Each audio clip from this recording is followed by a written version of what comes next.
Welcome back, everyone, to the weekly Armchair Kickoff podcast. We're on our United show today, Devil's Advocate, and this evening I am joined by two fantastic guests here this evening. So, to the right of me, I am joined by Marc again from All for United, and below me, I'm joined by Martin at Mighty Mags from NUFC Toon Talk, Newcastle United fan channel. And today we are here to talk about all things Manchester United and also all things Newcastle United, because Manchester United are playing Newcastle in the Premier League this Sunday at Old Trafford. So it's a massive game for both sides. Both sides have a lot to fight for at both ends of the table at the moment. And as always, traditionally, this fixture has brought up many great memories in the Premier League. So for all things considered, it is a good game for both sides this weekend. Obviously, last night, Manchester United played against Real Sociedad in Europa League. We're kind of on the upside now. We got a 4-0 win, and it was great attacking football in the game last night. So I suppose for once, me and Marc are coming on the show, and we're very happy with the result and the way we played. But before, obviously, we delve into last night's game, I just want to go to Martin very quickly, because obviously this is a Manchester United show. Most of our viewers will be Manchester United based. I just want to talk to you a bit just about your own channel and your NUFC Toon Talk. When did you actually start that fan channel, and kind of what gave you the idea to get involved in kind of YouTube in terms of talking about football? The channel itself is actually Steve Wraith's channel. So he's obviously a fairly prominent YouTuber and does a lot with movies and books and stuff.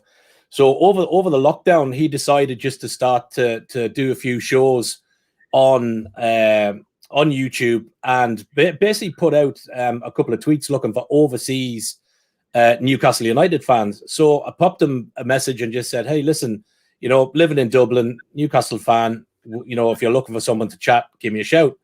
So he set up a show with about 10 overseas folks on it, ranging from Australia to America to Ireland, all over the world, really. It was a really good selection. So we just went on a weekend and started chatting about Newcastle, about our fan experiences, about the club, about Mike Ashley, and it kind of steamrolled. So he started doing a few more shows. We then got into doing like a match day live. So we take a Newcastle game, we go on, and we wanted to recreate the atmosphere of kind of being in the pub with your mates and having a bit of crack and just having the game on. Obviously we played Chelsea there Monday and got beat handsomely, but it's like being in the mates with your pub. We sit there, we have a beer, we cuss, we sit and hang our heads in shame. We don't get too many wins, so it's normally doom and gloom, but we're trying to give fans the atmosphere that might not necessarily want to listen to BT Sport or Amazon Prime or Sky, and we just commentate. We kind of talk about the game, we talk about incidents, the players, all that kind of stuff. So we did that. And then, as I said, we kind of, myself and two of the guys on the panel looked at it, and we just seen an opportunity to maybe go out and do our own thing. So we started up a channel called Loaded Football. We've done about 5 or 6 shows. We aimed for like a Soccer AM type vibe where it's a bit of music. We do a quiz. We look at the whole of the Premiership, which it's not about Newcastle, because what we wanted to do was appeal to people that everybody, appeal to everybody. So we kind of kicked it off. We said, look, do you know what? We're not really bothered about who looks, but we're going to do it just to relieve a bit of boredom during lockdown when we have a bit of time. So we did that. It's doing okay. We're running off the back of Steve's channel at the minute on a Wednesday night, but we're hopefully moving to our own channel, Loaded Football, hopefully the beginning of March, and we'll go from there. So that's how it kind of got started for me, really. Yeah, it's great. It's great that you're doing that, and the fact of the matter is, like, the fact you're catering not just your own fans in terms of Newcastle United, but you're catering to other fans, which in terms of that, it does develop good content, and it caters to a lot of people, and it freshens things up on kind of a weekly basis, and it's great to see like more and more YouTube channels talking about football, and more people talking about football, especially you know, especially during these tough times when none of us can go to games, none of us can go to the pub, none of us can even go to each other's houses and meet up with each other and watch the games. You know, so like during these times, it's great to see that there's more YouTube channels coming into this, in this kind of space, because it's providing fans with just platforms to communicate with each other, because we're missing out on that overall match day experience. And look, I feel happy when I see like fans from all different countries, all different cultures, all different clubs, all uniting together. And even like a thing like this right now, where two United fans are talking to a Newcastle fan, and it's a very civil conversation where they're chatting about football. Do you know what I mean? Might not be the same on Sunday evening now if we were to get back together. Might be the same on Sunday if we dive to get a penalty or something. But do you know, like, no, it is good. You know, like it's like we've had lots of good comments. You know, Steve and the guys, like we've done a lot on mental health this year. We did a couple of campaigns, think before you tweet. You know, stuff like that. Just about what can happen to people's mental health. You know, people behind the keyboards. You know, that make a comment that don't know what's going on in a guy's life or a girl's life, you know, sitting at the other end of Twitter. You know, and comments can hurt. You know, we've seen an increase in suicides, in particular, you know, in men.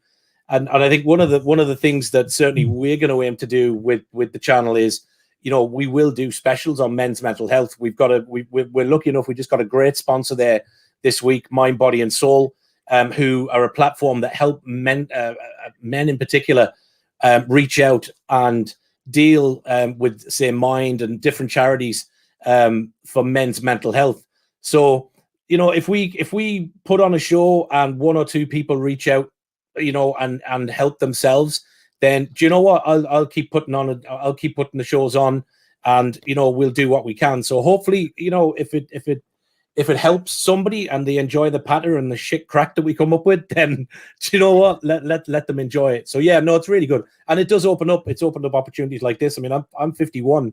So, you know, if you'd have sat me down this time last year and gone, you'll be doing YouTube, you'll be on a United podcast and you'll be running your own channel, I'd have gone, you're smoking something, lads. Never going to happen. But look, here we are, you know, a year and a bit into lockdown, you know, 51, and I run a YouTube channel with two other lads. It's fucking insane. It's crazy. It's crazy, you know. But look, it's great. It's great. Yeah, and look, again, as I said, like, look, it's always great to see other people branching out, and keep up the good work, and it seems like you've something really good going there. So look, absolutely, well, fair play to you. As we branch, listen, you know, you guys now, we've made contact. We'll be the first to reach out when we do a United special and stuff like that. We get you guys on, and hopefully you'll come on and enjoy the show, and we can talk all things Man United and Newcastle again, maybe over the next while. So yeah, absolutely. Yeah, 100%. And now the fact you brought up Manchester United, we may get to last night's game. We had the last couple of weeks has been all doom and gloom in terms of drop points against Sheffield United, against, you know, West Brom on the weekend, drew against mid-table Arsenal. You know, we've drew against teams who are below us in the table who we've been fancied to beat. Then you look at Manchester City then picking up results, you know, and they're gone top of the league and they look like they're going to run away with it. So for us, I think to be in the position where we are was it was all about doom and gloom the kind of last 2 or so weeks. But with regards obviously to last night's game, Marc, 4-0 win, a couple of changes made. Obviously enforced due to injury, some of the changes, but some other changes then, such as Alex Telles come in to give Luke Shaw a rest and Dean Henderson getting a chance in goal as well. For Manchester United fans, we're a bit unsure how last night's game would go because Real Sociedad are a good attacking team and they play good football. For you, seeing a 4-0 win and seeing kind of the intent of Man United in terms of our pressing yesterday, how impressed were you with Manchester United's overall performance over the 90 minutes? Yeah, very. I think you're absolutely right. I think every game now, United's fans especially get very nervous, don't we? And yesterday we were blown away a little bit. I think, we were concerned about our defence. That's been an ongoing conversation for many weeks. And a big one for us over the last few weeks has been our attack as well. We've been a little bit lackluster over the last few weeks, but we didn't see any of that. I think the good thing about this United squad at the moment is we have a better plethora of players, and we can be happy with everybody that seems to start. We had Alex Telles starting. He actually played very well.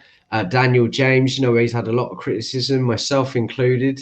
Good to see Joe there, myself included, and he was fantastic last night, and it was really good to see. Obviously, we didn't concede. We got 4 goals. It will give us some needed positivity at the moment. Our record coming back from a European game isn't particularly great, so we'll want to make sure we get a win at the weekend. And it was good all over, and I was very happy. Lots of positives to get excited about last night.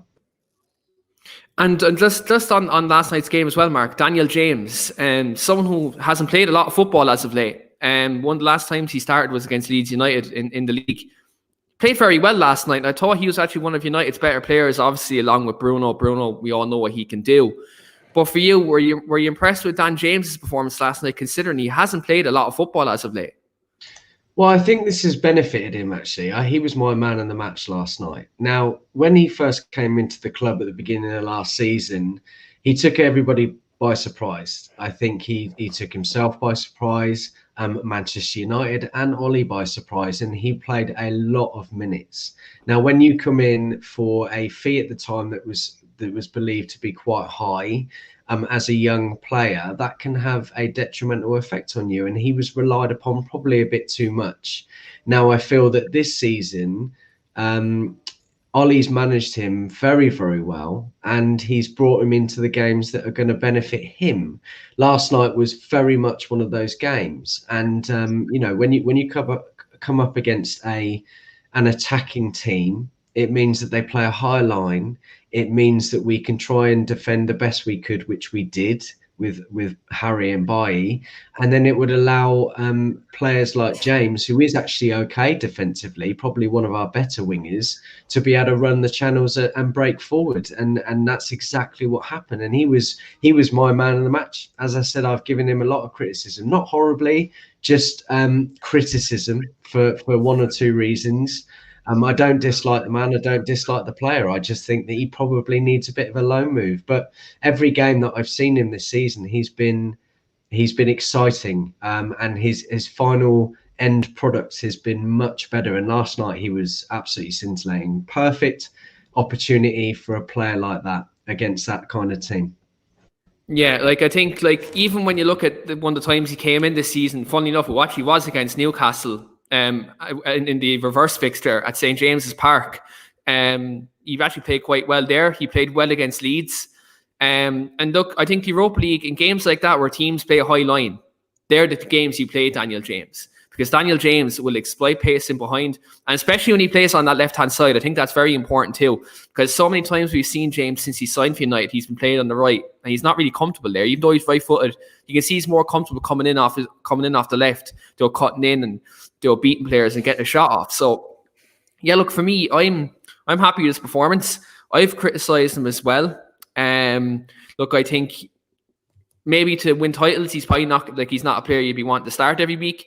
But how many times when Manchester United, when we've had big squads, we've had players to come in and do a job. Dan James is one of them. He's not going to play every week, but when needed, he can pull up a performance, and we've seen that this season from him.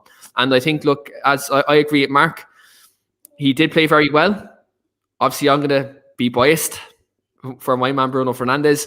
I'd probably give him man of the match with 2 goals and an assist. But Dan James, hats off to him. Fantastic performance last night. And if you can play like that in the reverse fixture next week, that'd be great. And seeing maybe Amad Diallo maybe get another few minutes as well. And next Thursday at Old Trafford with the tie virtually nearly wrapped up. That'd be great to see 2 pacey young wingers, promising players, playing against Real Sociedad on Thursday. But we will elaborate more on that game later on this week when we have our preview this coming Wednesday night. Stay tuned. But Martin, for yourself, from an outsider's perspective, what do you make of Manchester United's performance last night? And considering that we've been under a lot of pressure as of late. Yeah, I think I suppose if you're a Newcastle fan like me, and it's funny listening to you guys, because you go, last couple of weeks has been doom and gloom, and I'm kind of sitting here, I'm going, hang on a minute, lads, you're great players. Fernandez is outstanding. You're up in the league. You're 4-0 win last night, whereas I'm sitting here going, shite. We've got Man United the weekend. We're awful. We can't defend. So I think it's about perspectives. But I didn't watch the full game last night. I kind of went back over the highlights today. I like Daniel James. I think he was a really good signing for you guys. I think if I was Ollie, I would probably look at playing Daniel James against us, and play him on that side up against, because it's probably going to be Kraft on that side as right back for us. Manquillo is still injured, so I think coming down that left side, cutting in towards the centre, I think he could have some joy. I hope Ollie's not listening, so obviously don't play Daniel James, but I think he's a really good player. I think Sociedad have been really good. They've been getting some good results in Spain, but I think in particular in the midfield, I think Manchester United nullified them and didn't allow them to really play that passing game that they've been able to do, from what I've seen of their games and from you guys. So I think that enabled your front line to really come into action. And I think if I look at the last couple of Premier League games, the draw against West Brom, the loss against Sheffield United, I don't think your front line fired, and I think you picked up on that point earlier on. I think last night that came together. So obviously, from our perspective for the game on Sunday, it wasn't really what we wanted to see. We'd rather obviously have the misfire in Man United, on Sunday. But I think it just came together last night. I think, as an outsider looking in, I really, really like Fernandez. He's in my dream team. I think he just oozes class, and I think Pogba has his pluses, but I think that Manchester United as a team are way better when Pogba is out of it. As an outsider looking in, I would rather have a Fernandez and McTominay in that midfield. Probably, Fernandez just in front, McTominay and Fred just sat in the middle. I really like Scott McTominay as well. I think he's a great player. I think he's come on leaps and bounds this season. As a young player. So yeah, I think things just ticked for you last night. I think that middle of the park and defensively, I thought Maguire was really good last night. Probably one of the better games he's had recently, I would say. And I think it just ticked. So yeah, look, I mean, I think the result is over. I can't see Sociedad, pulling that back, in the reverse. But as you said, Daniel James played well. It'll be interesting. I would like to see more of your man, Diallo, I think it is, the new guy. He looked good when he came on. So I think he's a great prospect as well. And I think, Ollie, again, as an outsider, I think Solskjaer just needed time. And I think it would have been a shame when you were going through a bit of a rough patch to see the club bin him. And I know people were calling for his head. But, I think things come right. He just had to find his own identity. And I think he's finding that now with the team. And, he is really doing kind of like what, Ferguson did for many years, which was he's kind of got, kind of a European squad and a Premier League squad, and he's able to make those rotations around and fill that squad. And, people like James and Diallo, people like that, McTominay coming on, I think is just giving you extra depth, unfortunately. But I thought it was a really good performance. I didn't think, few chances, but I thought Sociedad they were just nullified. So yeah, I thought it was a really good performance. And we just have a question here for yourself, Martin, from Joe, and from All United as well. Joe has said, I've always liked Newcastle. They've had a great relationship with Irish players, Shay Given, Damien Duff, etc. I remember how excellent you were in the Champions League for a season. What was that like as a fan? Yeah, I mean, I suppose I'd been, before moving across to Dublin, I was lucky enough to obviously, 95, 96, obviously stands out. The game at St. James's Park, we beat you guys 5-0. I suppose it was the epitome of a season. Shay Given, is somebody who's just a stalwart. He was just an absolutely, amazing servant to the club. He was we snapped it from Blackburn. He actually went to Sunderland on loan, was heading back to Blackburn, and we signed him 10-year career. I probably wouldn't be so much of a fan of Damien Duff. In particular, the season we relegated, I thought he really let the club down. But, you know, I was lucky enough. I was at the Barcelona game. We beat Barcelona 3-2. You know, away at Feyenoord, Bellamy, last minute goal. Like, that's, you know, we are a big club. I know some fans will say, oh, you know, you are where you are, and you know, you're deluded and you want to overachieve and everything else. The problem is we've had 14 years of Mike Ashley, who has starved the club of any ambition. You know, we've gone, you know, to Steve Bruce after letting Rafa Benitez walk away.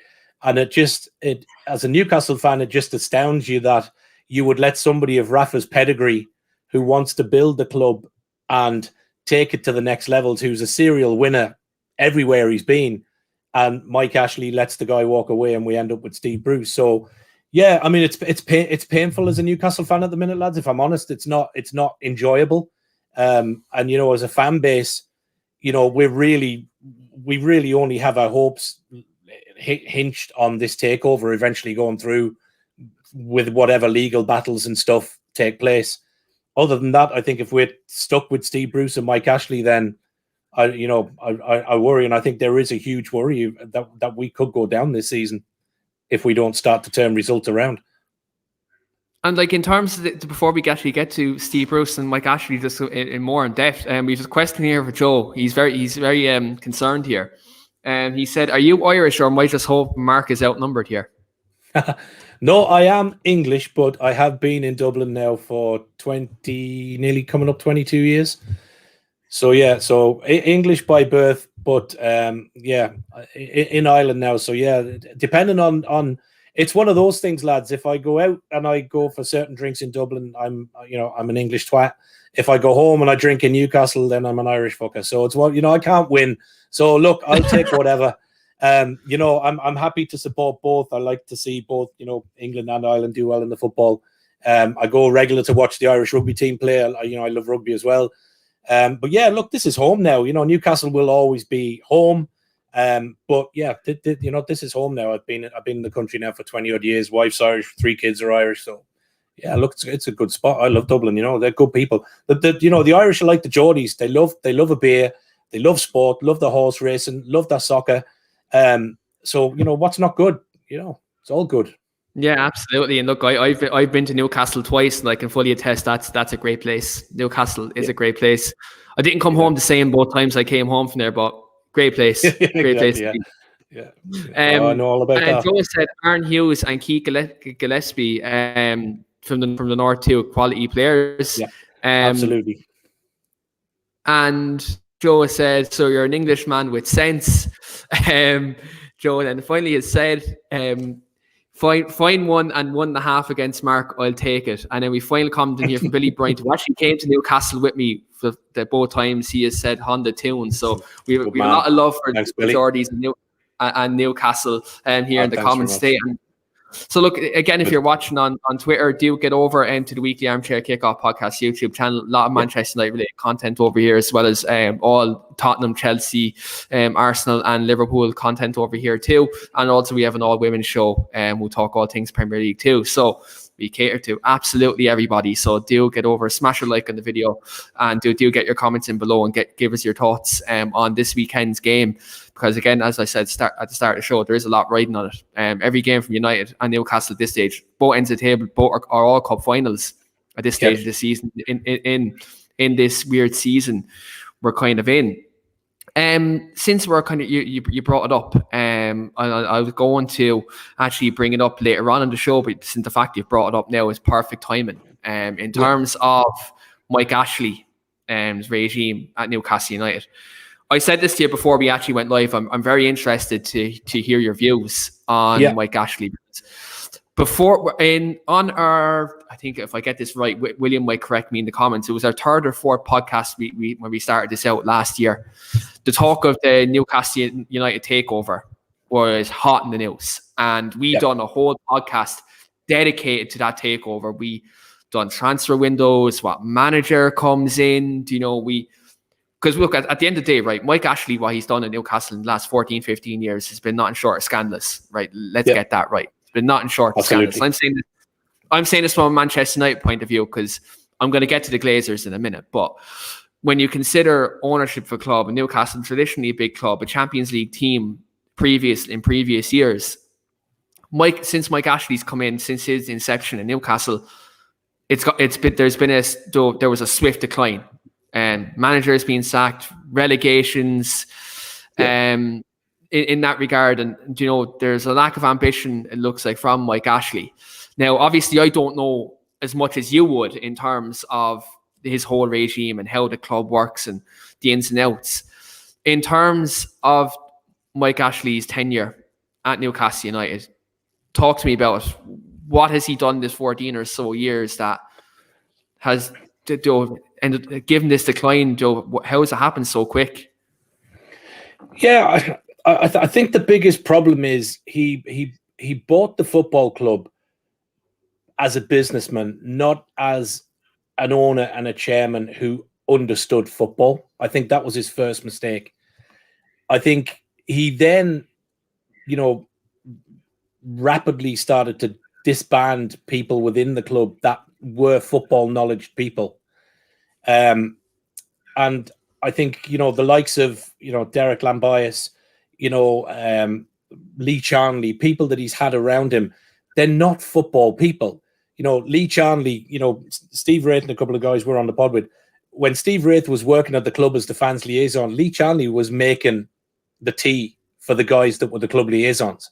So he's now, effectively running the club in Mike's absence. So if you buy a football club and you're not a football person with football knowledge, that would be like me buying Mike Ashley's sports retail empire, knowing absolutely nothing about selling a pair of fucking Donné socks. So, there's things that you just don't get into. And I think where it stands now, prior to Mike Ashley, we hadn't been relegated in 140 years. We've been relegated twice in his tenure through stupid mistakes and repeated mistakes. And I think as a Newcastle fan, and I'm sure if there's any Newcastle fans watching, they'll correct me. You can accept a guy getting a business decision wrong, alienating fans, but come back, put those mistakes right, get over relegation, invest in the club, and, bring in people that understand the club. So he brought Kevin Keegan back and then wouldn't back him. He brought in Dennis Wise, who overseen the players that were coming into the club. So you bring in a manager like Kevin Keegan, who was the life and breath of Newcastle, brought us back from near enough being defunct in the old second division, and took us, to first place in the league, where, in fairness, Fergie played his mind games and Keegan had the very famous, I love it if we beat them rant. And look, the rest is history. You clawed back 12 points and we lost the league. But with all joking aside, we should have won the league that season. We had a way better team than Man United had.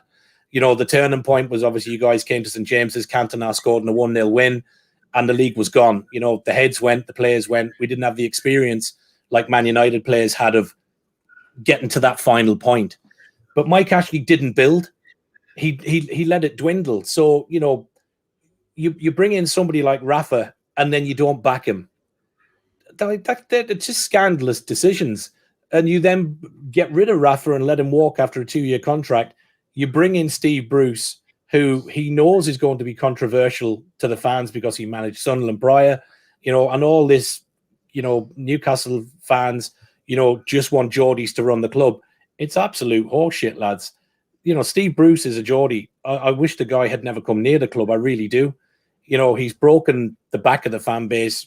We've got players that Rafa had that have regressed massively. And yet Mike Ashley deemed it right to give Steve Bruce best parts of 100 million quid to spend. It just beggars belief. So if you're a Newcastle fan, that really is just, this last season and with Rafa going and the takeover falling through with the Premier League, it's kind of been knife after knife after knife after knife. And now here we are, 17th in the league.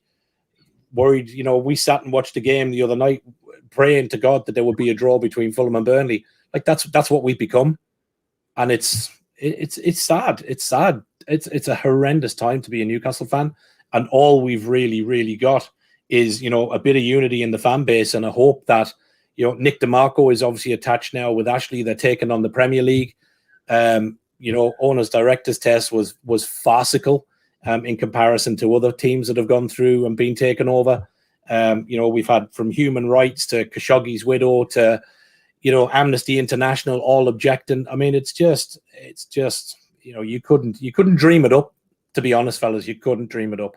So it's hard. We're hoping that hopefully Nick DeMarco, we're due to go to arbitration with the Premier League. That's due to start, I think, early March. We're hoping that it doesn't come to that a deal can be hashed out. We've got to deal with a piracy issue between Qatar and Saudi Arabia. But again, 12 months since the takeover first loomed, and now you've got Newcastle fans who know more about geopolitics and Saudi Arabian and Qatar relationships than we actually do about football anymore. So it's mad times, Keane. It's really mad times at the minute for us. And like in terms of Steve Bruce, obviously myself and Marc, with him being a former Manchester United player and captain, we're going to have a bit of sentimental feeling, obviously, towards Bruce, in that regard, because he's such a good player. Yeah. Do you think maybe Mike Ashley got him in? Like, I know it was a downgrade from Rafa Benitez. Do you think he got him in as a scapegoat to take this to kind of focus away from Mike Ashley, because he's a former Sunderland man and he knew kind of Newcastle fans wouldn't show him the same support that they would have Rafa Benitez and get behind Rafa Benitez as much as Steve Bruce? Yeah, I think, from my perspective, listen, I would be the same as you lads. I thought Steve Bruce was an absolutely amazing player in his day. One of the best central defenders not to play for England, in my book. And, obviously a stalwart of Man United, scored some cracking goals. I remember the header the first time you guys won the Premier League, the stoppage time Fergie goal. So as a player, listen, absolutely nothing but admiration for him. But when he came into Newcastle, I think he was already on a hiding to nothing because Mike Ashley had let Rafa walk. And I think the fan base was already divided. So, there were a few that went, you know what? Listen, he's a Geordie. It's his hometown club. He was never going to rightly turn the job down. And I understand that. I fully get that. And, we brought him in and, some people said from the off, absolutely not. Get out of the club. Don't want you. Done. A few of us said, do you know what? We'll give you some time. What can you do? 18 months on, we haven't progressed. He's seen players regress. We've had upwards of 32 different players rotated through the first team. We've got horrendous injuries. We didn't buy anybody in the January window, and now Callum Wilson is injured for 6 to 8 weeks with a hamstring. We got no goals. We paid 40 million on Joe Linton. Doesn't do anything. He's not a striker, and I feel sorry for the lad. He was given a number 9 shirt by Bruce. He's not he played for Hoffenheim. He was a left winger. He wasn't a striker. We paid 40 million and give him a number 9 shirt. So I think between Ashley, but more so Bruce, mistakes have been made. Yeah. And he hasn't been able to change the results. We get an odd win. Like we went to Everton, we beat Everton 2-0. Great. It was a fantastic game. We played out of our skins. We played really well. We go and play the next game, we get beat. So it's kind of like, okay, well, he changes the system up again. We go from 4-2-3-1 to playing 5 at the back. Then we go to a 4-3-2-1. Then he goes a 4-4-1. Then it's just all over the place. So there's no real consistency with what he's doing.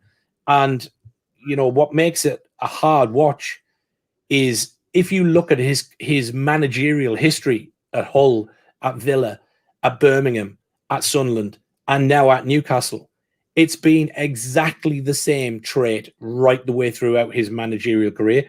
Okay, he went to Hull, a couple of clubs, and he brought them up, from the Championship. But he's been sacked at every club he's been at.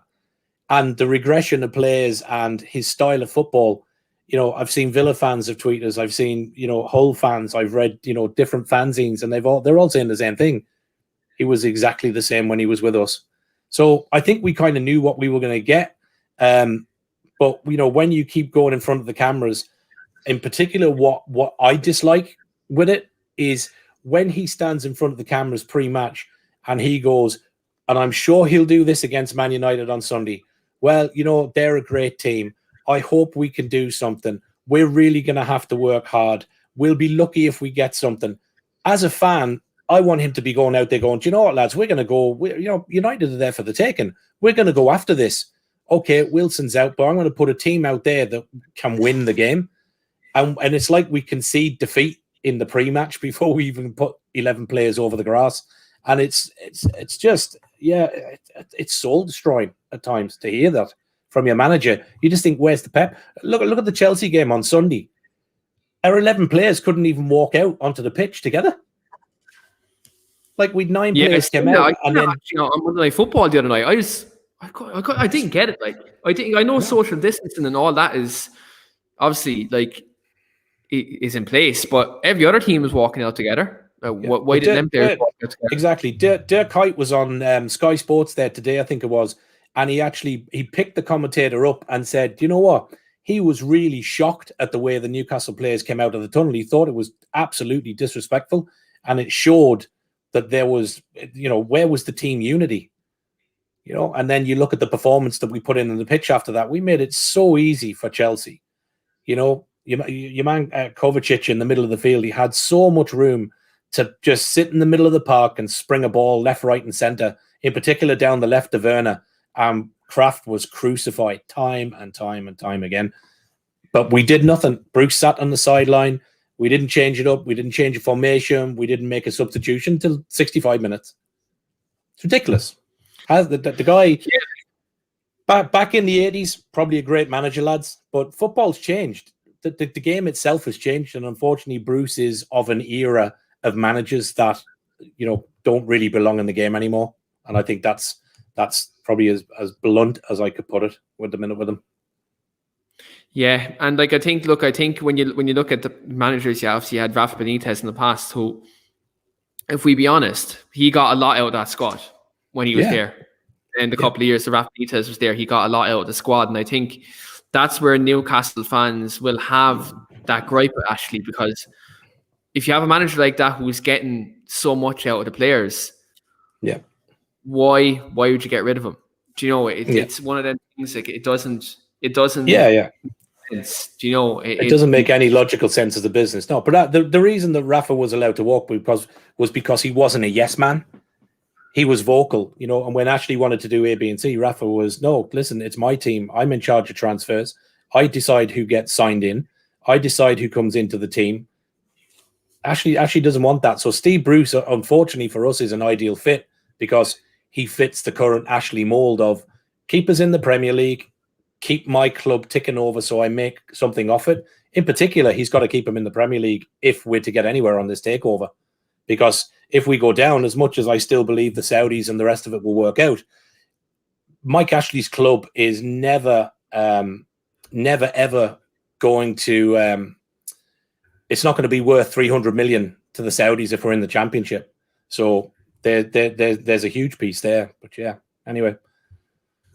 Yeah, and I just had to update our private chat with our topics to show, because literally my phone is after going dead. And I actually had a bad day today because my phone broke. I was out on a run and it was lashing rain, and my phone's after getting water damage. And the bloke in the phone shop basically told me that my phone is unfixable. So yeah, my notes are just going into the private chat. So I'm not putting into live comments, just making sure no one in live comments can see my notes. That's completely fine. But Mark, we just listened to Martin talk about ownership, and obviously it's well documented of Newcastle's ownership with Mike Ashley. But I was wanting to come to you with relation to Manchester United's ownership under the Glazers, because recently the Buccaneers have gone on and won a Super Bowl, and Manchester United fans across the world not really happy about that, obviously, because the debacle that we kind of had last summer with the whole Jadon Sancho and the Glazers not wanting to pay the money. And there seems to be, obviously, in the time they've been at the club, Manchester United's fan base haven't necessarily had a great relationship with the Glazer ownership. For you, Mark, do you kind of almost look at the situation at Newcastle and can understand how they're feeling, considering we've had a similar situation on our side with the Glazers in recent years?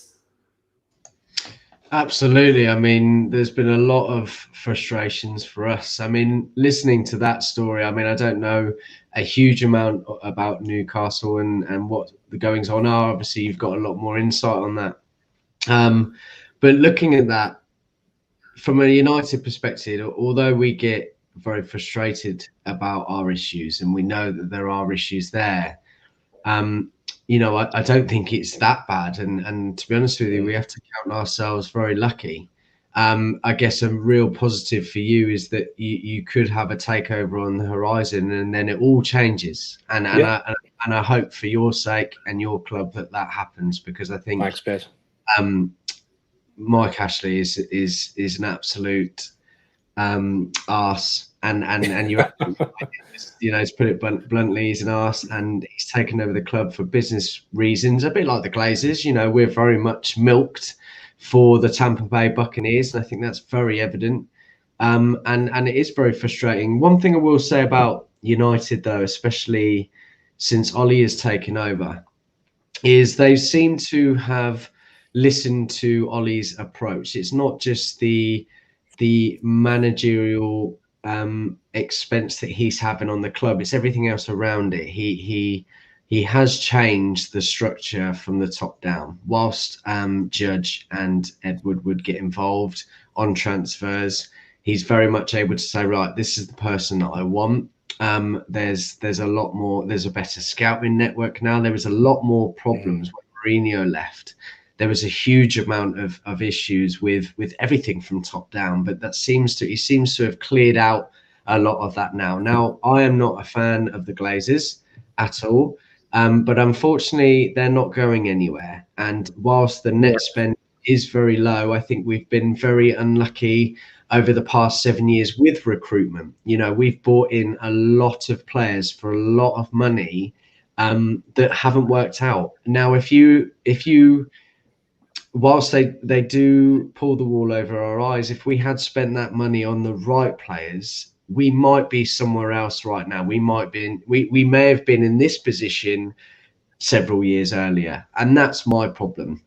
But unfortunately, the Glazers aren't going anywhere. They make a huge amount of money off of Manchester United. They're able to put it into the things that they want to, and that's not going to change. And I can only hope that at some point in the near future, we will be in a similar position to you where a takeover might look likely. But until then, we've just got to suck it up, get on with it, and hopefully we can get the right players in. And the good thing about that situation is Edward likes to create that sort of fantasy and drama, and if it becomes a big name like the Jadon Sancho, it didn't work out in the summer, but I'm sure now, because of the clicks and everything that it creates and the attention it brings to United, we will get a big signing or one or two over every couple of years for that very reason, to appease the fans. And hopefully now that we've got that correct structure in place, and Ole Gunnar Solskjaer and the rest of it that he's brought in,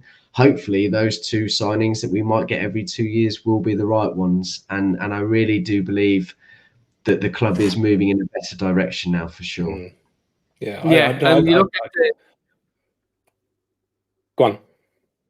When you look at the Sancho deal, there's talks actually happening that Borussia Dortmund and credible journalists such as Christian Falk and the people from Germany have said that Dortmund are lowering their transfer fee for Sancho from the 120 million down to 87 million, which is near enough the ballpark figure that Manchester United offered. So I think if Ed Woodward, right, as much as I don't like him, right, I'm going to be honest here, if Ed Woodward managed to get him for close enough to 80 million or 87 million after holding out not to pay the 120, lads, he's played a blinder.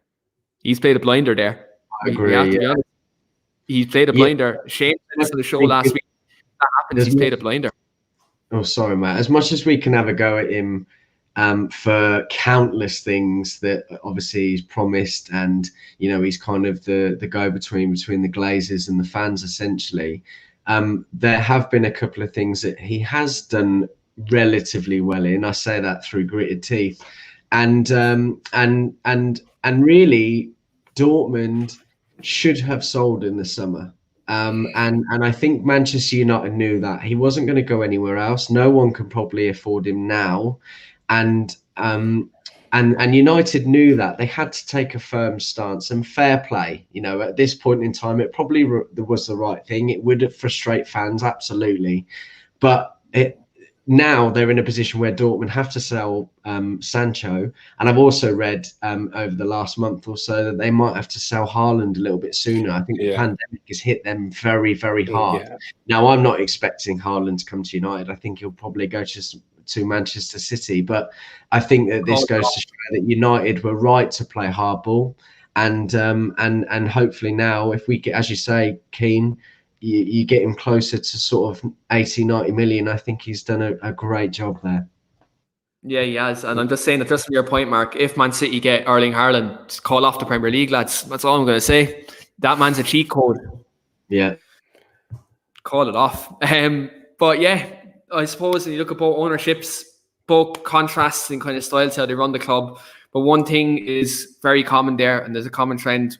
Both ownerships do not have the club's best interests in mind. I think we can all collectively agree on that. But enough about both clubs' owners, because look, we could do a 10-hour show on both them ownerships and break it down to all the nitty-gritty stuff. But the reason why we're here this weekend is obviously Manchester United versus Newcastle. Game on Sunday, 7 p.m. kickoff. Not the most ideal kickoff time, but it is what it is. Nice Sunday evening. Get yourself a few beers, a takeaway, put your feet up and watch the game, because that's what it is. But obviously, both teams looking for a result this weekend. Obviously, both teams' current form as of late has flip-flopped a bit. But I'm going to come to you first, Mark, in terms of this game. Obviously, we won 4-0 Europa League. That's all well and good. That's hunky-dory.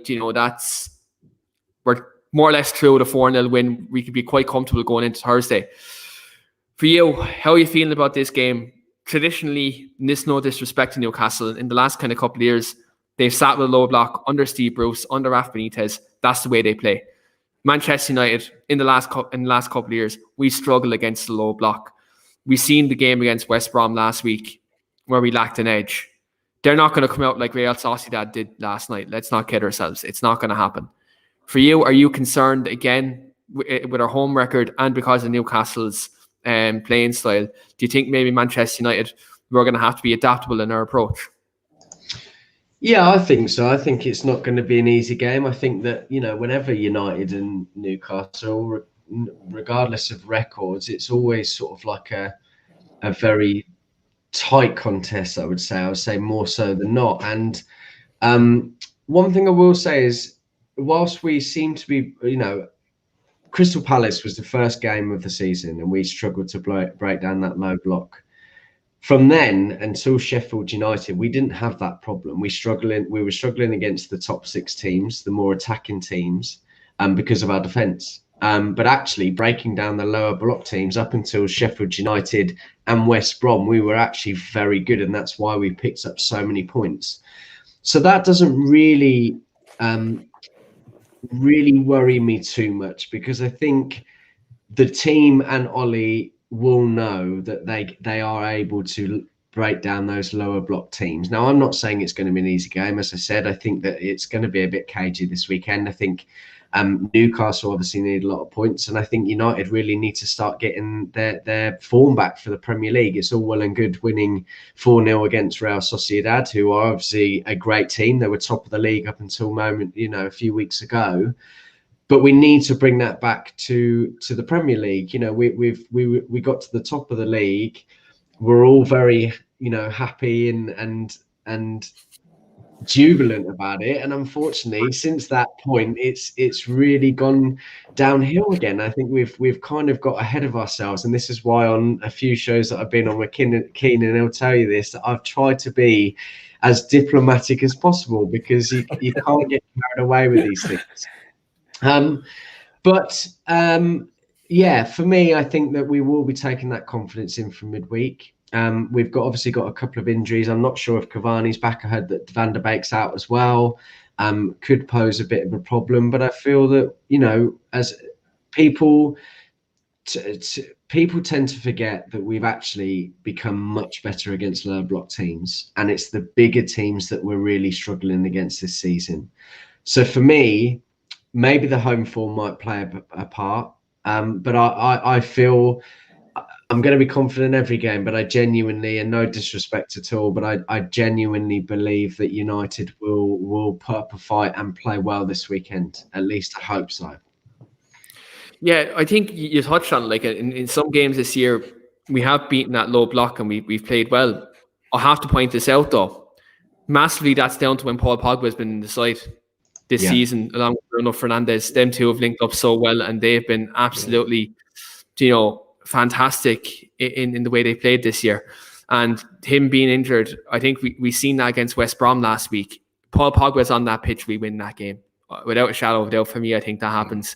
Because against West Brom, I think we're too pragmatic in the approach. I think Donny van de Beek probably should have started that game, because McFred is good when you don't have the ball.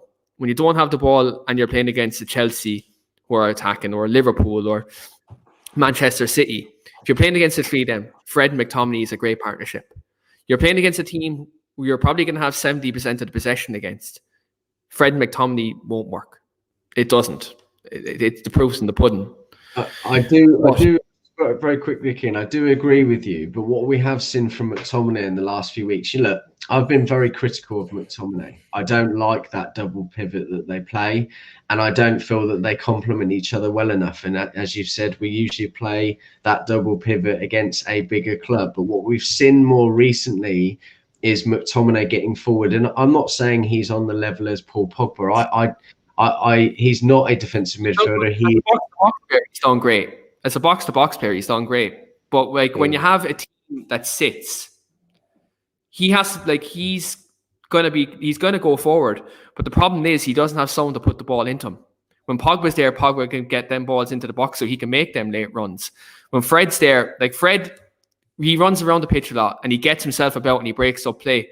But his decision making in terms of passing is not as good as a McTominay. It's not as good as a Fernandes. I think that's where he lacks. But I love his overall work rate, Fred. I really do. I love his overall work rate. What I'm saying is, against a low block, you can't play that partnership. Because McTominay, he'll go forward, but he's known to put them balls into him. Fernandes will also be in the advanced position, so who's breaking them lines behind him?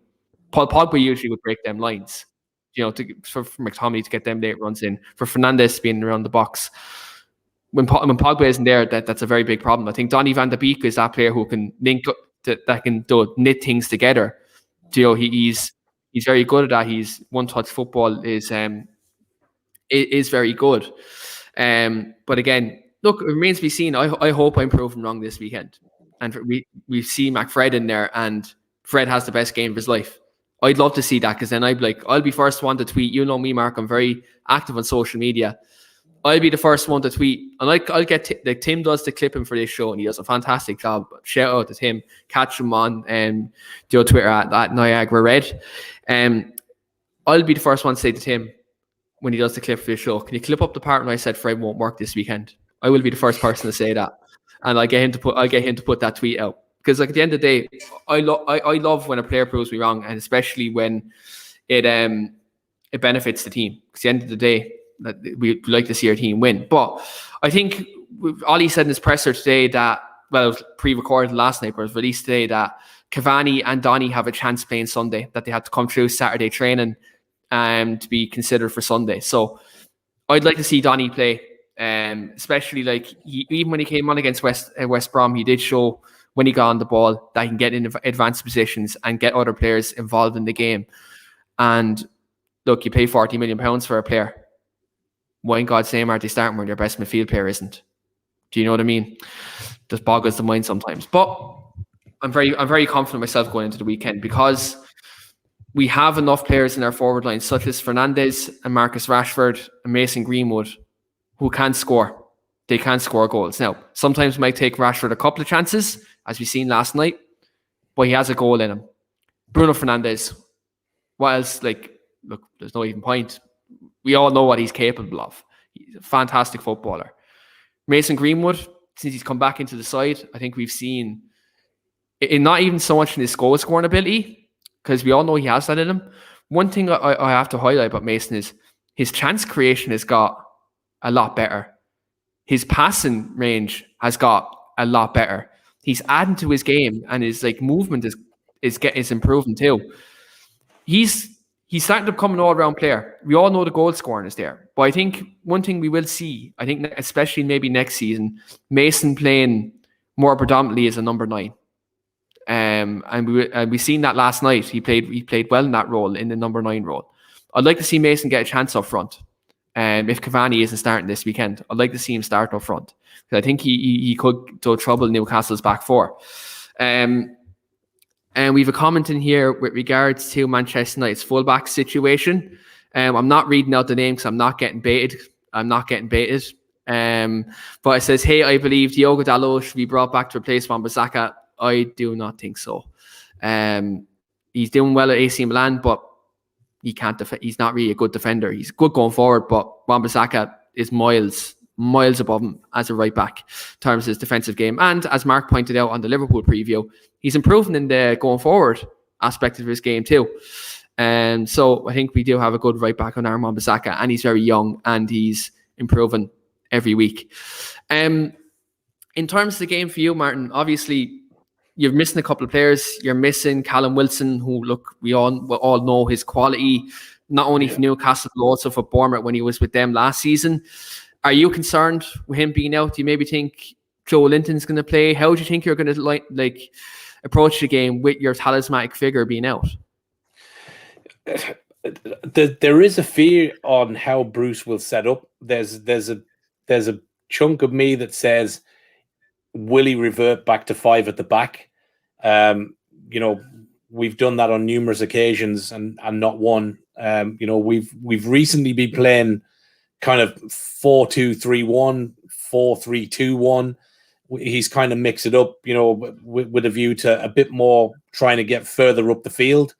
The problem that we've had when we've done that is we create this massive gap between our midfield and our defensive lines. So what opposing teams have started to do is just pop 1 or 2 players, which Chelsea done really well against us, which was kind of Kovacic and Kante when he came on, just kind of switched between the left and the right of that midfield.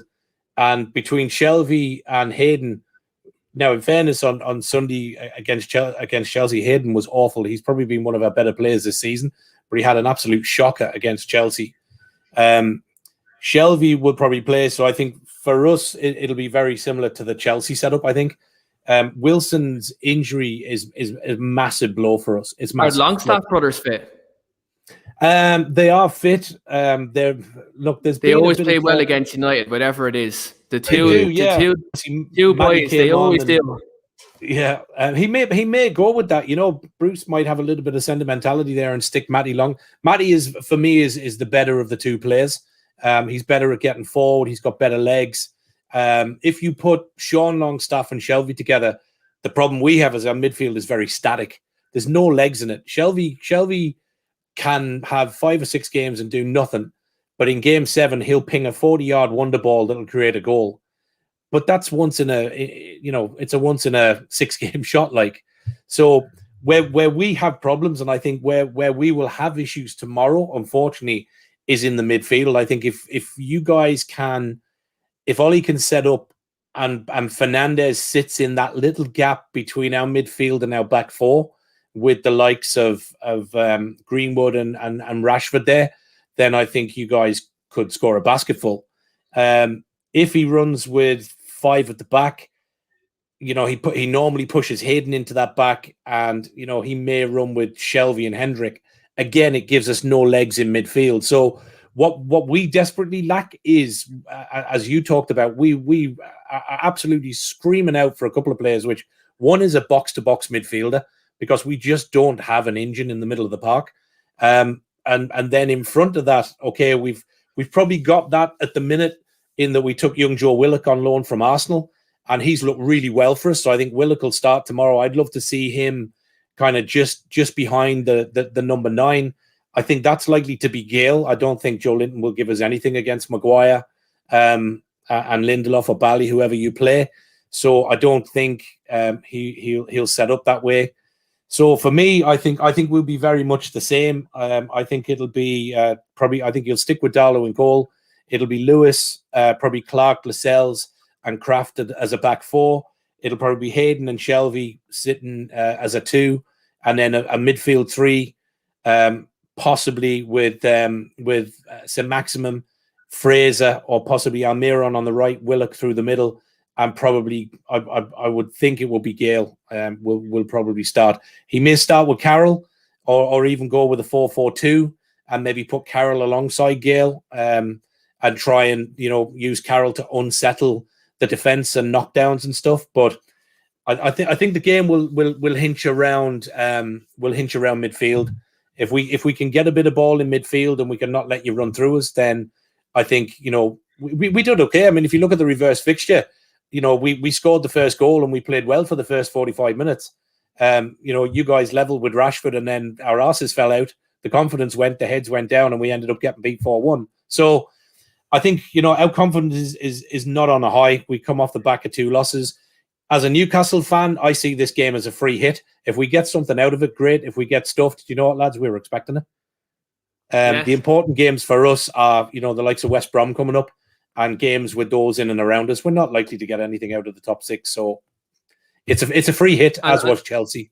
And another former manager of Newcastle as well. You'll be coming up against in Sam Allardyce as well. So that should be a tasty affair. West Brom is a massive game for us. And then again we've got Fulham last game of the season. God forbid we get to the last day of the season, we need to beat Fulham to stay up, or it's a point between us, because I it's not really where I want to be.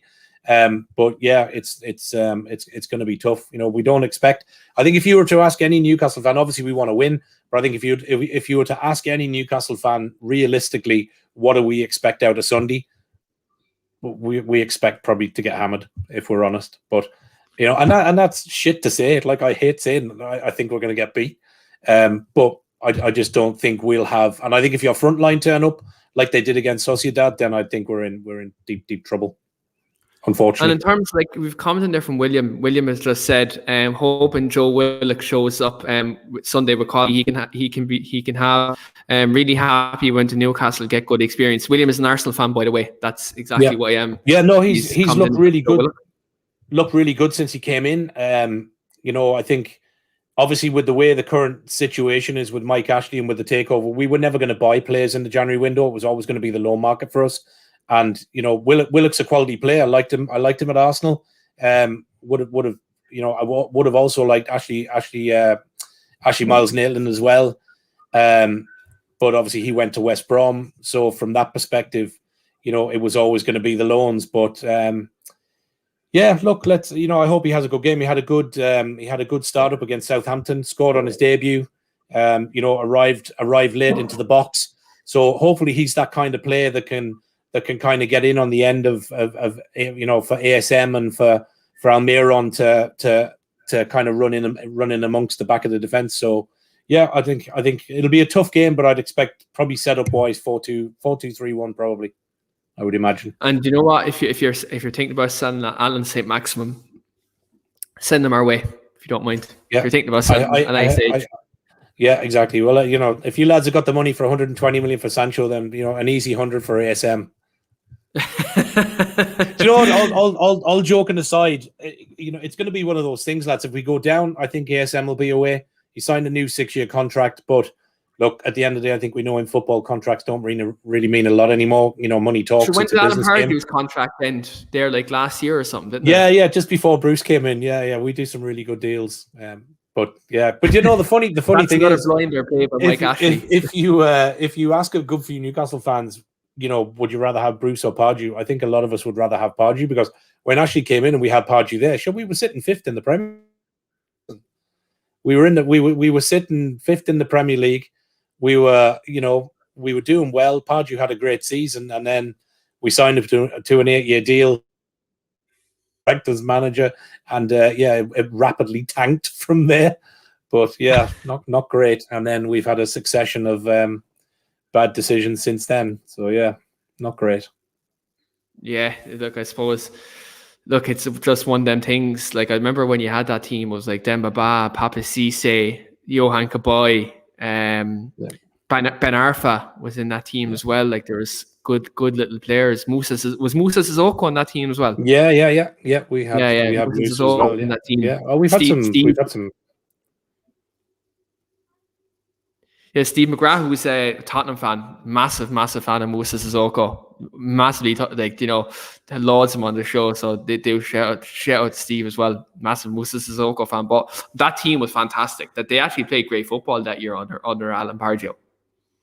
Yeah, I mean, and I think with the likes of Demba Ba and Cisse, it was one of those partnerships that just really worked for us. I mean, Demba Ba, Demba Ba was a great goal scorer, had physique, had pace, could take a shot from anywhere. Cisse was just a freak. I mean, you look at the two volleys he scored against Chelsea. I mean, nobody else would have scored that goal from there. The guy was just a freak of nature. Remember Dogbert's reaction? Yeah, exactly. But it was just a partnership that really worked. If I go back to old Newcastle teams, it was like Beardsley and Cole. It just worked. It just clicked. Shearer and Ferdinand clicked. Shearer and Ferguson, Shearer and Bellamy. All partnerships that really clicked for us.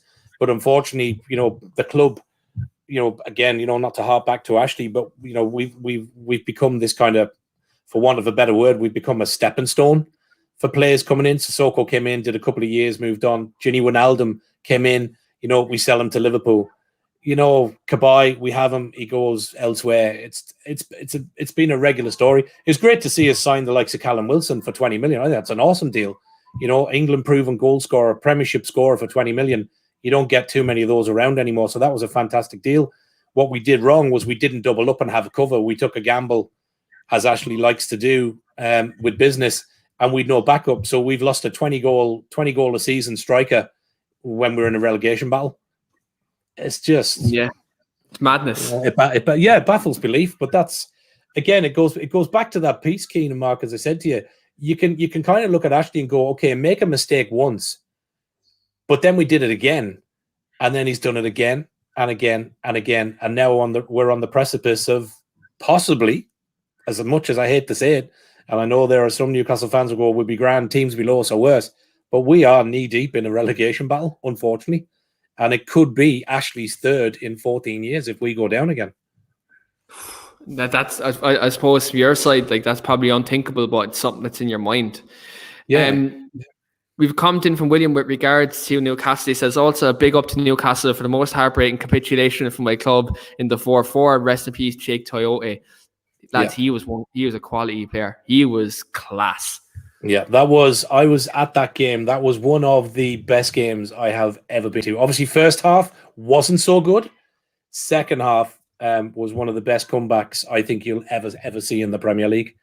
For me, and Toyota is, Thunder Blaster, with a few minutes to go to bring it back to 4-4. As a player, he was awesome and he was loved. He was loved by the fans as well. And obviously, I suppose him, and then the other one for me really was Gary Speed. Obviously, Gary's untimely death as a Newcastle fan was a shock to the system to lose him. And the same with Czech as well. So yeah, we've had some quality players and some real legends. Luckily enough, I've been fortunate to see a good few of them. So hopefully we can get back the entertainers years with this takeover and get back up challenging you lads for some trophies at some point and a Premier League maybe one day before I die. Hopefully. Fingers crossed. Fingers crossed. Just before we get to the score predictions for Sunday's game, I'm just going to come to both Marc and Martin with relation to this next topic. Favorite Manchester United versus Newcastle United memory. Marc, I'm going to come to you first. Yeah, I think mine, I mean, you said about it earlier, Martin, was the Cantona goal in that season. I was very, very young at the time, but I vividly remember that goal. Yeah, I mean, one of those moments, wasn't it? One of those big moments, especially obviously for us. But I just remember the interview with Kevin Keegan that year, and then I just remember seeing that game, and obviously that was, as you say, the turning point. I must have been about 6 or 7, I think, at that point. That's mine. Yeah. Martin, what's your favorite memory? It would be very easy to go with the 5-0 at St James's Park, but I didn't choose that one. I actually went with the 3-0 result at St James's Park in 2000 where Ferguson scored the first goal, and Shearer got a brace.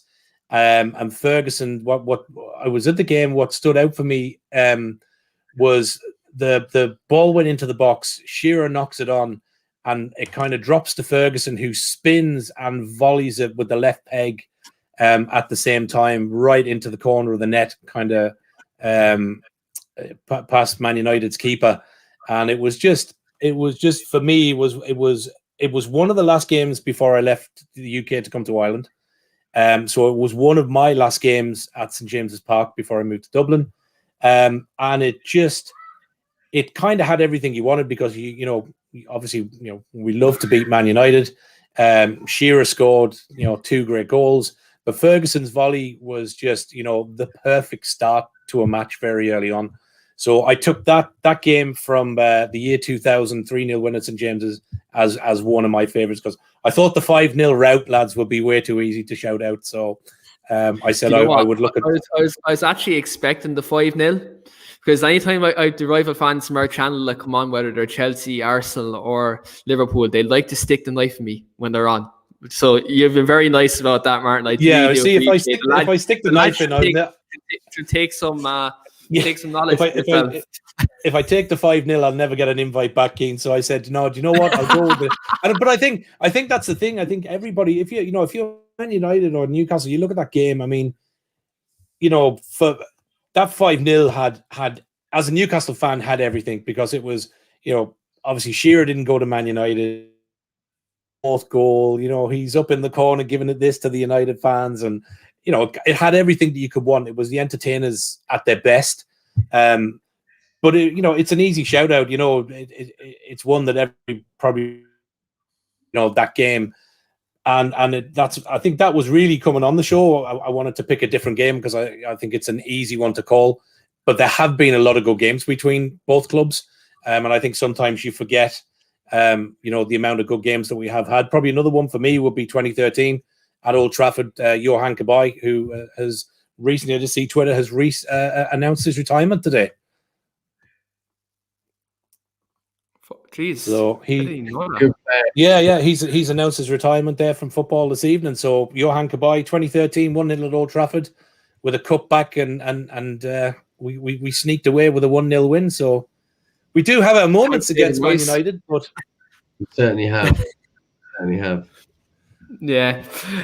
My favourite Manchester United versus Newcastle memory is 2004-2005, when Wayne Rooney was mounting at the referee.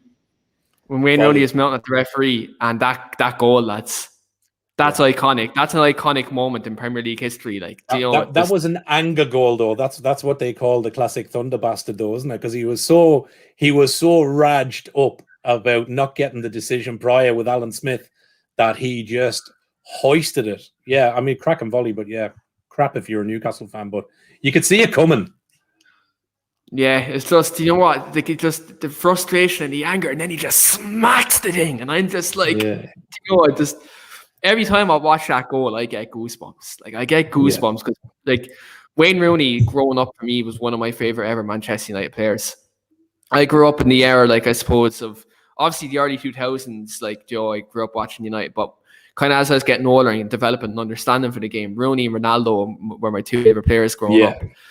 And seeing Wayne Rooney score that goal, I was watching that game live, and I was like, Jesus, watching the game, like, it was some goal. But watching it back now, and you see kind of mounting at the referee, getting at the ref, didn't get that decision, and he just boots the thing, like, Jesus Christ, what an absolute screamer.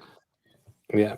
I think Rooney did that for you guys plenty. A lot of good goals. I mean, I can remember his debut against Fenerbahce, to come away with a hat-trick, and I watched him then, and obviously Newcastle were in the running, whether there was a bit of kidology in that, before he went to Man United. It was rumored that Newcastle had put in a bid, and then all of a sudden he was off to Old Trafford. But I don't think he would have ever come to us. But I mean, he was some servant for Manchester United. I think he's one of the greats. I think if you're a Manchester United fan and were lucky to get to Old Trafford during some of his games, I seen him once or twice live myself, against us, and was never a pleasure because he had a cracking record against Newcastle. He always bloody scored against us. So I was glad to see him move on, to be fair. Yeah, what a player and what a servant to the club, absolutely. But we're at the end of the show now, and as I always say, this is my favourite part of the show for when it's a preview show. Score predictions.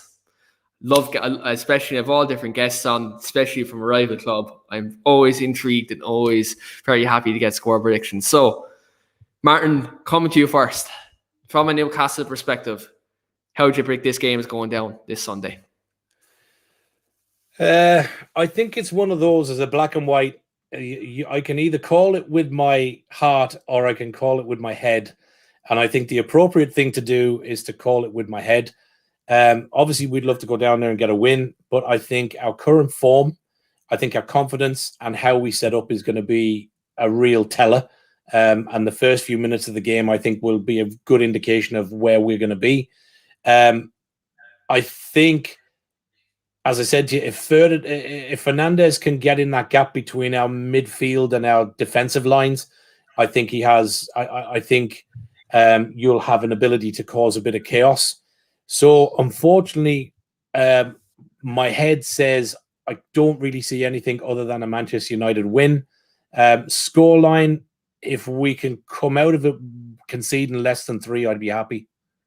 Not happy, that's the wrong word, but yeah, I think Manchester United will win by 3, if not a couple more. But I'm hoping your front line doesn't turn up, lads, if I'm honest. Yeah, I'm shocked. I'm in shock. The score I think you got to call. I mean, if you watch us regular, I think if we were mid-table doing okay, we had Wilson, I'd say we've got a goal chance. The biggest issue for me, Keane and Marc, is I don't know where the goals come from for us, and that's a problem. To win a game, you got to score goals. It's dead simple.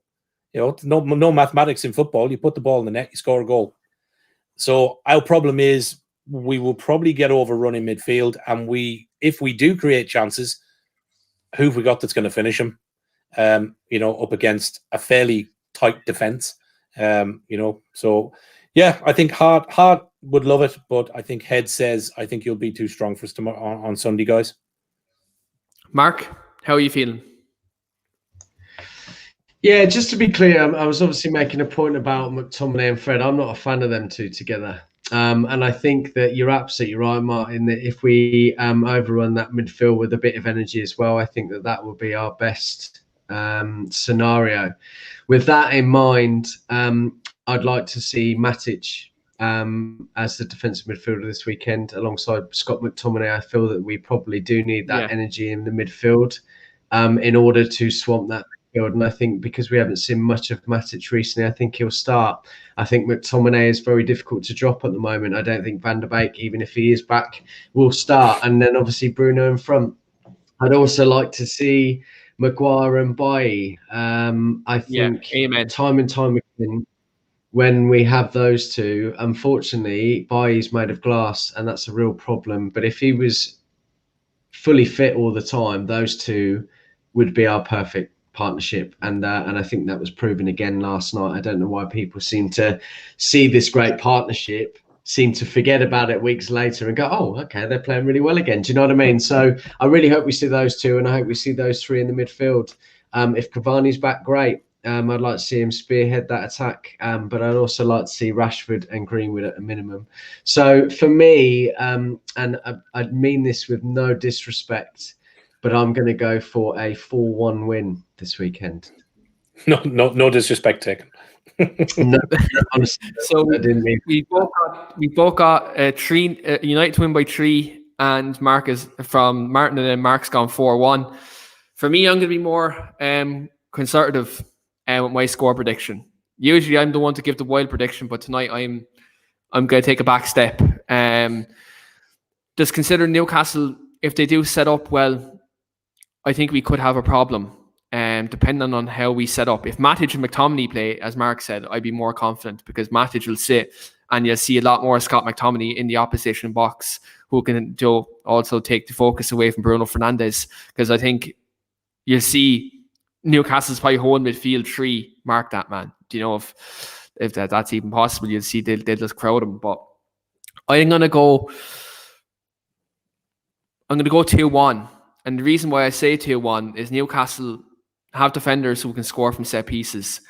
And Manchester United, we have a problem defending set pieces. The proof's in the pudding this season. And Newcastle, that's one strength they do have, is scoring from them. I think United will concede from a set piece. I'm going to be outrageous here in terms of the score for Newcastle, though. I'm going to go with Irish international Kieran Clark getting on the score sheet from a set piece, because he's done it for Ireland a couple of times, and Newcastle he scored from him. So I'm going to go with him.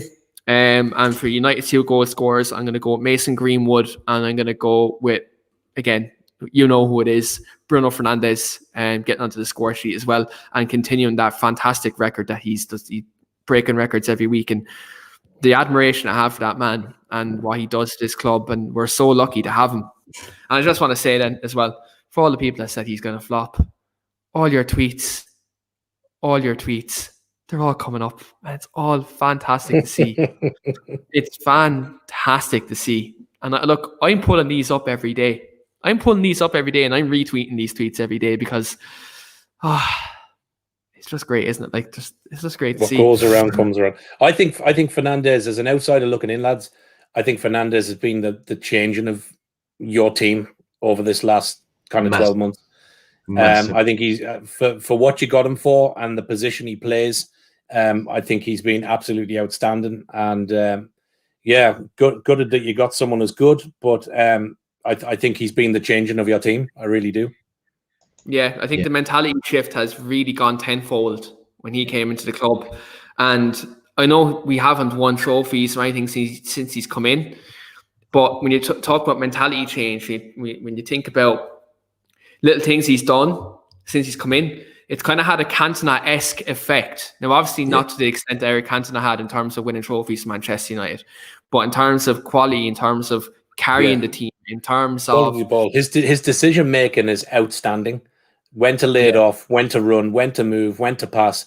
And I think that's what makes, when your front three turn up, if he plays the right balls, which he 9 times out of 10 does, you create goal chances, because he makes the right decisions in the final third. And I think, that's what's making you tick at the minute. It would be interesting to see how different you would be in your approach if Fernandes was to get a long-term injury. Not that I wish that on him, but it will be interesting to see what that did to your team and to the form, Keane, over a period of time. If him and Paul Pogba are out injured at the same time, I'll have nightmares. I really will. Yeah. I don't even want to think about it. It would be a massive loss, but yeah. I think for me, Fernandes will be a bigger loss for me. Equals energy. Yeah. So just to point out, as Martin mentioned earlier, with Newcastle's midfield, they do lack a little bit of legs. So I think that this in particular would be a game for Matic. You're absolutely right. He's not going to give energy, but what he does is he solidifies that back four, and it's a game where he's going to have a bit more time on the ball to pass it around and keep things composed. Yeah. So that's why I want to see him in there. The energy will come from Scott McTominay. And as we've seen in the last few weeks, him going forward, playing more as a box-to-box, he's a lot better there. He's not a defensive midfielder. He used to be a striker, and that's why he's a lot more effective there. So that's what I just wanted to respond to that. Yeah, absolutely. Look, I said this on the podcast last week before the West Brom game. You should have played Matic and McTominay, because not only it does a free Scott McTominay to go into the box-to-box role, because Matic sits in front of the centre-backs. But if Matic was sitting in front of the centre-backs on Sunday, does that ball get whipped in? Because you have someone to safeguard the two centre-halves and win that aerial header in the box. And does Victor Lindelof get bullied?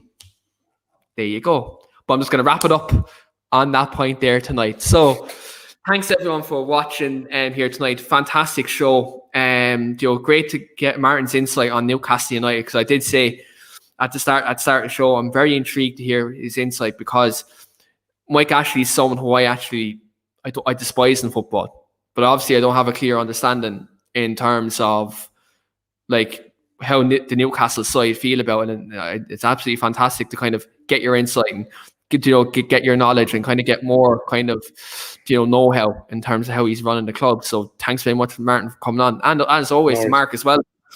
Always speaks fantastically well when he's on the show and when he's on All for United as well. Fantastic guest to have. So thanks very much to Marc for coming on as well tonight. You're too kind, mate, and you're more than welcome. Great to meet you too, Martin. Yeah, you too, mate. Yeah, great to contact with all and just for our viewers, having me on. And just for our viewers as well, do check out Martin's channel at NUFC Toon Talk, and also do catch Loaded Football as well. Great content over on both them sites. So do absolutely catch the lads over there. And just to give you an update, if you haven't checked my Twitter page, as you can see in the handle at Keane_Franey, sent out a tweet an hour ago stating as our next guest on the weekly Armchair Kickoff podcast. This Wednesday at 5 p.m, I am joined by Craig from the Anfield Agenda. We're on the United Show, where we will be talking all things Manchester United and all things Liverpool, because there's a lot of things to talk about in terms of both sides' seasons. And he's grown a very good platform over there at the Anfield Agenda as well. So we're going to talk about that too, in terms of his rise, in terms of his YouTube channel as well. So it'd be good to get his insight. So do check that out. And also, Three Devils and a Gooner is back Monday, and live this Monday, 8 p.m. Rach is joined by Amy, joined by Becca, and joined by Jennifer, where they'll be talking about Manchester United and Arsenal's results over the weekend and other Premier League related results as well. And as always, they do a fantastic job, so do check them out as well. But as always, like, share, and subscribe, and we're out here.